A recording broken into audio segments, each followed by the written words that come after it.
morning, everyone. Good morning.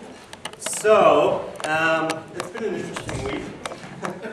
I went skiing and snowboarding with some friends earlier this week, and on our second run of the day, I happened to hit a patch of ice and fall, and I separated my shoulder and I cracked my collarbone. So I went and spent, I don't know, probably about 5 or 6 hours in a merge, and then they said, here's a nice sling, good luck. So when I got back home on Wednesday, I went to see my family doctor. My family doctor said, well, these are terrible x-rays, how can anyone tell anything from this? So we're going to send you for more x-rays. So I went on Thursday to get x-rays. It's always a little concerning when you're standing in front of this machine and then the person that's taking the x-ray leaves the actual room to take these pictures, and thinking, what have I signed up for here? And then yesterday I was getting my son ready to drop him off at the babysitter's, and of course he took off running. So I calmly walked after him, not screaming at all. And as I turned the corner, I slipped and I fell again, and I broke my collarbone. So while I was in Collingwood, after I was in the hospital, the doctor said to me, because I was using snow blades, because I thought, oh, those are really easy. It's kind of like skating, and I'm not much of a skier, and I'm a really terrible snowboarder. So I used snow blades. Like, oh, this is like skating. And so the doctor told me afterwards, these are probably the most dangerous of the three, and should really only be used for really experienced skiers. Oh, that's helpful to tell me now. And as I was returning my rental for this, so hopefully get some money back for the second day, the skier person said, oh, why did you get snowblades? These things are really dangerous. Thank you. Where's the disclaimer on this? So I really just saw the importance this week of knowing what you don't know and knowing when you don't know something. And so we're going to talk a little bit about that today, around why it's important to know what you don't know, because that's when you are able to ask for help or ask for assistance, and that's when you're able to really, not dive into a territory and make things a lot worse for yourself. So the question I always get is, who are you? So I'm a lot of different things, right? I'm a music lover, I'm a father, I'm a son, I'm a grandchild, I'm a brother, I'm a Christian, I'm a sinner, I'm a social media nerd, I'm insecure, I'm all these different things.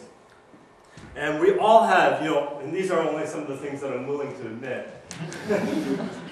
But we all have different things like this, right? We're made up of just so many different things. And we bring all of these different things into every different situation and how we interpret experiences that we have. So that's something I just want to keep for you to keep in your mind as we kind of go through this. But it's really, all these different things kind of make up how we interpret and how we approach and how we deal with different situations that we're faced with. So I have a couple guidelines for us today as a group, and I should have brought my glasses. Make sure that you leave room for each person to have a voice in conversations. We're not all very extroverted people, so just make sure that you leave that space just so that everyone's voice can be heard. Respect for people's past experiences. Because we come into this as a full-bodied person with past experiences and how we interpret different events, just respect for people's past experiences of what they kind of bring into this. This is one of my golden important rules: speak only for yourself and from your perspective. You aren't anybody else, you are only yourself. And so just make sure that you're speaking out of your perspective and your experience. And lastly, listen with curiosity, which is something that we don't do often enough. I do quite a bit around listening and different things like that, around different workshops about what does it mean to listen, and really come to the realization that ever since we were very, very young, and all through our school years and everything, we're taught how to speak and how to speak to our elders and how to public speak and how to write really well and everything like that. We never, ever, ever really talk about listening. So today, what we're going to do is, I should probably introduce myself yet, which I forgot to do. But we're going to look at some different conflict styles and what does that mean for us as we kind of enter into different situations. We're going to talk a little bit about this intent, action, effect model and how you can use that to approach different difficult conversations. And we're going to embrace our inner artist today. So the kind of work that I do is everything that most people kind of run from, which is conflict. So I work with, like John said, families and corporations and organizations, just working through difficult situations that they have, different conflicts that they have, whether that's a group of 2 people where it's just like a family situation, or a congregation where there's like 300, 400, 500 members. So as you can imagine, I mean, each kind of process varies quite a bit. I kind of got my start when I was working for a social service agency, and I was a program coordinator of a home, and they sent me to, not because I was bad or anything, they sent all the managers to a conflict management course. And there, the person that was facilitating it was a mediator. And I thought, oh my goodness, I've been doing this my entire life. Why would I keep getting paid like a nonprofit, and why don't I start my own business doing this? So that's kind of what I did. I went to Conrad Grable. So for any of you who are looking to kind of improve your conflict chops, that is a wonderful place to be. They've done just incredible things there, and I can't speak highly enough of them. From there, I kind of went into the court system and worked as a family mediator, and still do. So I'm in the courts a couple days a week, just mediating different conflicts with families. So separation, divorce, custody, access, all that kind of fun stuff. And from there, I've kind of leaked into this corporate / congregational kind of settings and applying what I know from the family kind of dynamics and applying it to organizations and bigger systems, really.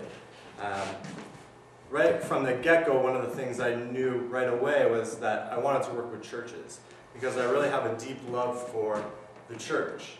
And in order to do this work, you really have to have a deep love for the people that you're serving. And I mean, that's going to come through a couple different ways today, and that's going to come through for you as well. That you wouldn't be sitting here today if you didn't love the people that you worked with or love the things that you're doing. So, as we get into this, why don't we embrace our inner artist? And how many people have ever had a conflict in their life? Right. Usually I say, keep your hands up and point at the people who don't and start calling them a liar. Just to create a little bit more conflict.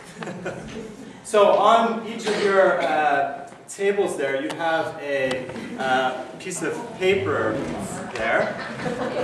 And you should have some markers and different things like that. If one of you could write conflict through the middle of it.